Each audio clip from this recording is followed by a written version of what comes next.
So now we are going to discuss about the real-time CPU scheduling.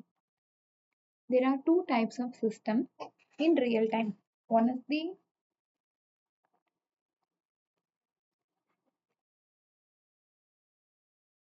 soft real-time system. Another one is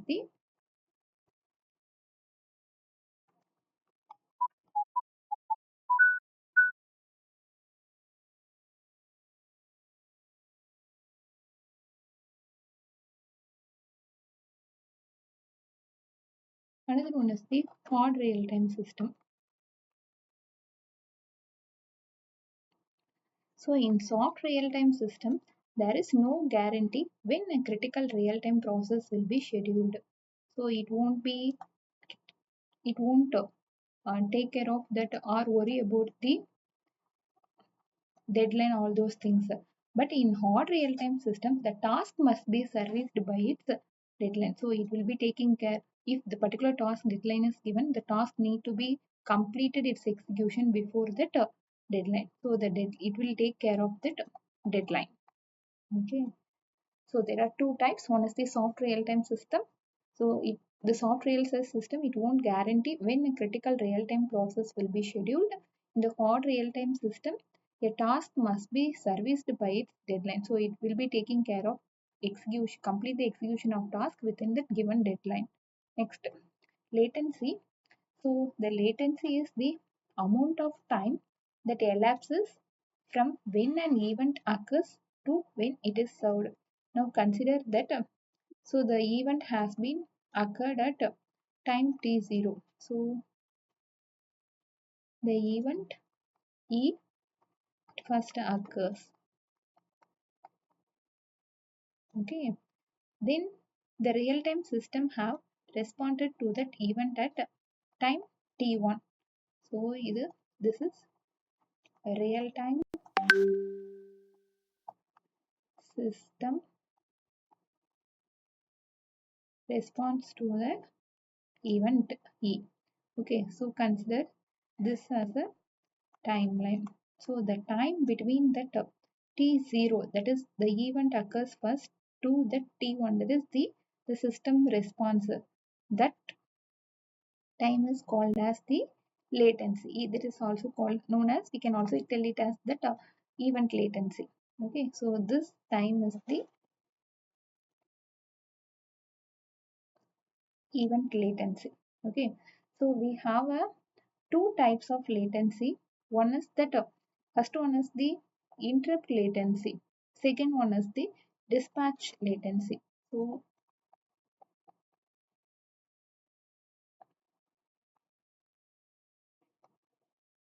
first one is the interrupt latency. So the interrupt latency is the period of time from the arrival of an interrupt and start of the the particular interrupt service routine. Consider here the interrupt has arrived. First we need to check the system need to check the type of interrupt. So it checks the type of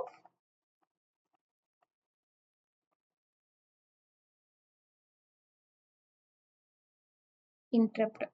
So then after checking that, the context switch need to be, I mean the process which is already executing, that state of the process need to be saved. That is that will happen in the context switch. Okay, then the context switch will happen. After that, the particular interrupt service routine will be executed. So the time, consider this is the timeline. So the time between that interrupt occurs to the start execution of that interrupt service routine. This time is called as interrupt latency. So this time is the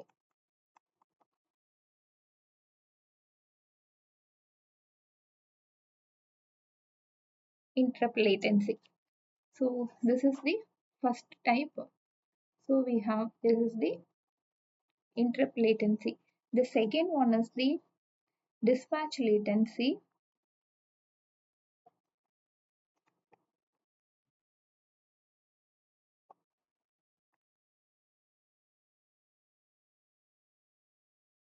So in the dispatch, the amount of time required for a scheduling dispatcher to stop one process and start another process. Okay, that time between that stop process, one process and start another process. Okay, this time is dispatch latency. Okay, so we have a two types of latency. One is interrupt latency. In the interrupt latency is a period of time from the arrival of an interrupt and start of the interrupt service routine. The dispatch latency is the amount of time required for scheduling dispatcher to stop one process and start another is known as the dispatch latency. Then we see the characteristics of that period process. We consider that periodic process here. So periodic process means it requires the CPU at constant intervals. So periodic process require the CPU at the constant intervals, and consider that so there is a fixed execution time whenever the periodic process occurs. So the fixed processing time. So the fixed processing time is called as T. So it having the deadline within which at, before at what time it need to be completed. So how long once the process should occur, that is called as period. Okay, so always that the processing time should be greater than or equal to T. So the deadline should be greater than the processing time and the period should be greater than the deadline. Consider this. So there is a timeline.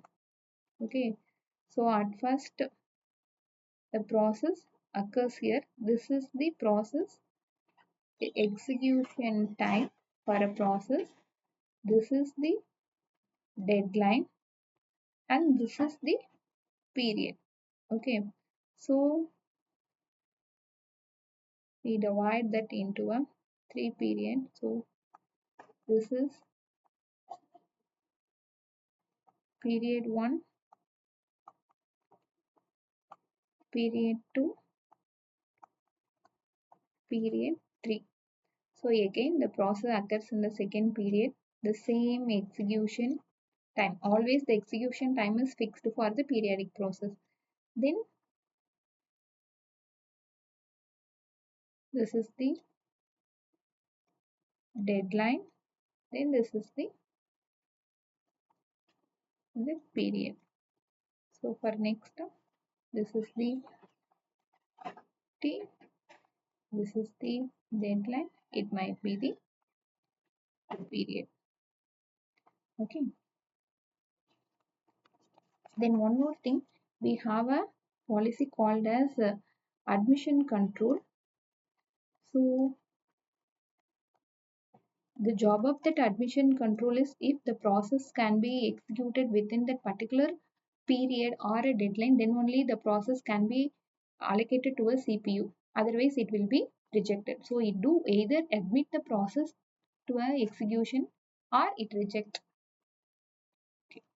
Now in the we see the how the periodic process are scheduling by using the priority scheduling. So we consider two process P2 periodic process. Consider two periodic process P1 and P2.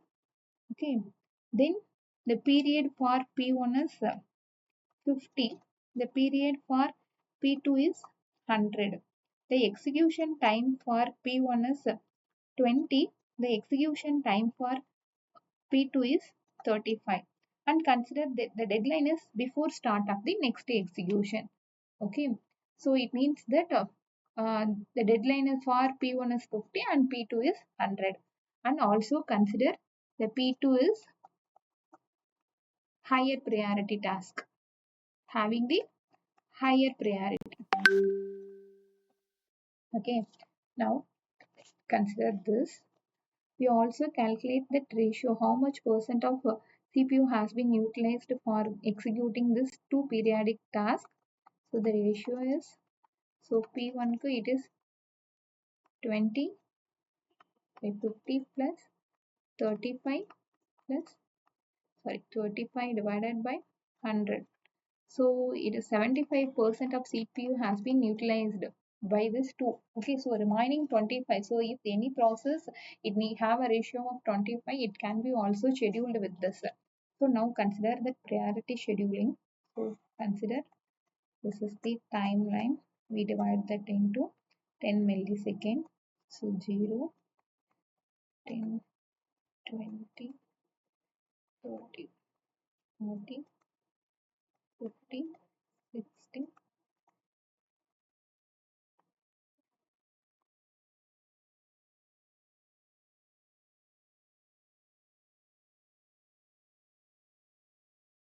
Okay. Now as the P2 having the highest priority, so first we need to schedule that P2. The execution time of that P2 is 35. So the P2 occupies the CPU for 0 to 35, 0 to 35. So P2 has been occupied. So at time 0, both we have a P1 and P2. So the P2 having the higher priority, so P2 has been scheduled first. Then we are scheduling the P1. So the execution time of P1 is 20. So 35 to 50. Now consider the deadline for completing the P1 is 50. So here the next P1 might arrive at 50. So before the next P1, the process comes next period, it has to complete its execution, but there is a delay. So if you are using the priority scheduling to say, so the process at the P1 process has missed its deadline. So we see in the next video, we will see how we are going to overcome this problem. Okay, thank you.